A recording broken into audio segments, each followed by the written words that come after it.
जुहार कौशल संवाद के आपण मन को स्वागत। बरगढ़ जिला विजयपुर थाना तालपदर जूनियर कॉलेज नु युव ओडिशा नुआ ओडिशा नवीन ओडिशा कार्यक्रम अनुष्ठित हो जाइए। ई कार्यक्रम नवेम्बर 26 रु आरंभ होकर 18 डिसेम्बर रे उद्यापित होगा। उद्घाटनी उत्सव रे बरगढ़ जिला बीजेडी सभापति प्रभात सिंह जोगदेकर अनुष्ठानिक भाव ई कार्यक्रम के उद्घाटन करथिले। ई 22 दिन यात्रा थी विभिन्न कार्यक्रम होता। छात्र छात्री मानकर भितरे स्पोर्ट्स एथलेटिक कल्चरल प्रोग्राम तथा गाँ के निशा निवारण अभियान गोटे वार्ता पहुंचेबार के रैली प्लास्टिक मुक्त गाँ करवार लगी गोटे साधारण सभा करा जायतिला। 18 डिसेम्बर उद्यापनी उत्सव थी स्थानीय हस्ततंत्र और बयन शिल्प मंत्री माननीय रीता साहू जोग देइथिले मुख्य अतिथि भावे।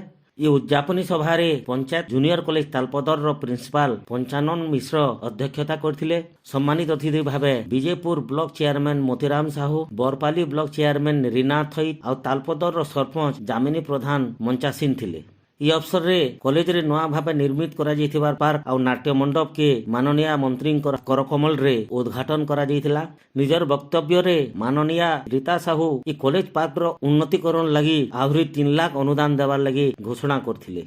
मंच संयोजना उपेन्द्र साहू करथिला बेलके धन्यवाद अर्पण अक्षय प्रदान करथिले। शेषे छात्र छात्री मानकर सांस्कृतिक कार्यक्रम दर्शक मान को बेस मनोरंजन रो खुराक जोगैथिला। विभिन्न प्रतियोगिता रे कृति छात्र छात्री मान को अतिथि माने सर्टिफिकेट देकरी उत्साहित करथिले। छात्र छात्री मानकर भितरे लुकिकरी थिबार प्रतिभा के विकास करबार लगी एही प्रकार उद्यम सतरे प्रशंसनीय बोलिकरी अंचल रे चर्चा धरिछि। आसुन नगमापुरा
प्रतिभाटा अच्छे से प्रतिभा के गोटे प्लाटफर्म माध्यम आगे निजर प्रतिभा के आगे विकसित कर ओडिशा स्तर नेशनल स्तर आमर ओडिशा ना आज कार्यक्रम निश्चित भाव में कॉलेज आज अनुष्ठित होती नुआ ओडिशा युव ओडिशा बहुत संख्यार स्टूडेंट मैंने पार्टिसिपेट कर प्रतिभा के प्रदर्शित कर आगू जबार प्रयास कर युवापीढ़ी आगू जबार प्रयास निश्चित भाव सफल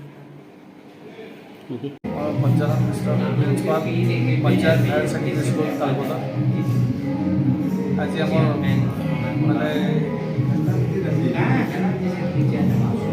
नुआ ओडिशा युव ओडिशा नवीन ओडिशा कार्यक्रम क्लोजिंग सेरेमनी पहला दिन आम 26 तारीख आरंभ होता ये कार्यक्रम का 26 तारीख सम्माननीय प्रभात सिंह जे कि बर्तमान बीजेडी दल बरगढ़ डिस्ट्रिक्ट सभापति अच्छा से आसिक उद्घाटन करते दीर्घ एत दिन जे आम कार्यक्रम चली आज समापन दिवस आज रीता साहू माननीय मंत्री हस्ततंत्र और बयन शिल्प मंत्री से आसीचन आज आम जोड़े अन्य कार्यक्रम भी होती जेनटा कि पार्क उद्घाटन होगा एवं ଆମର ମଣ୍ଡପ ନାଟ୍ୟ ମଣ୍ଡପ ଦେଇଥିଲେ ସେ 8 ଲକ୍ଷ ଟଙ୍କା, ସେଟା ବି ଆଜି ଉଦ୍ଘାଟନ କରାଯିବ। ଆମର 3ଟା ପର୍ଯ୍ୟାୟରେ ଆମର କାର୍ଯ୍ୟକ୍ରମ ଚାଲିଥିଲା। ପ୍ରଥମତଃ ଆମେ ସ୍ପୋର୍ଟସ୍ ଆମେ ଚାଲିଥିଲା 5-6 ଦିନ ପରେ, ତାପରେ ଆମର ଚାଲିଲା ମାନେ କଲଚରାଲ ପ୍ରୋଗ୍ରାମ ଚାଲିଲା, ତାପରେ ଆୱାରନେସ୍ କାର୍ଯ୍ୟକ୍ରମ ବି ଏନ୍ତା 5-6 ଦିନ ଚାଲିଲା। ସେଥିରେ ଆମେ ବିଭିନ୍ନ କାର୍ଯ୍ୟକ୍ରମ ହାତକୁ ନେଇଥିଲୁ। ଛାତ୍ରଛାତ୍ରୀମାନଙ୍କର କେମିତି ବିକାଶ ହୋଇପାରିବ, ସର୍ବାଙ୍ଗୀନ ବିକାଶ ହୋଇପାରିବ, ସେଥିପାଇଁ ଓଡ଼ିଶା ସରକାରଙ୍କର ଉଦ୍ୟମ ନିଶ୍ଚିତ ପ୍ରଶଂସନୀୟ ଏବଂ ସେଟାକି ଆମେ ନିଶ୍ଚିତ ଭାବରେ ସୁଚାରୁ ରୂପେ ସମ୍ପାଦନ କରିଛୁ ବୋଲିକରି ମୁଁ ଆଶା ଏବଂ ବିଶ୍ୱାସ ରଖିଛି।